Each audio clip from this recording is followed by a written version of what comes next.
আজকেও চলে আসলাম নতুন একটা মিনি ব্লগের সাথে। বাটনা করে রান্না বসিয়ে দিচ্ছি। এত সুন্দর একটা রেসিপি শেয়ার করব, তোমাদের দেখেই বুঝতে পারবে কতটা মজার হয়েছে। আজ করব ওল দিয়ে বড় কাতলা মাছ। তো যাই হোক, ওলটা সুন্দর করে কষিয়ে নিয়ে এখন একটু কষানো পানি দিয়ে ঢাকা দিয়ে রাখবো।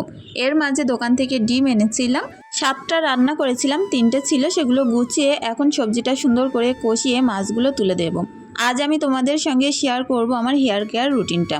তোমরা সবাই জিজ্ঞাসা করো আমার চুলগুলো এত সুন্দর কিভাবে থাকে, যে প্রোডাক্টগুলো ইউজ করলে কখনোই চুল নষ্ট হবে না সেগুলো শেয়ার করব।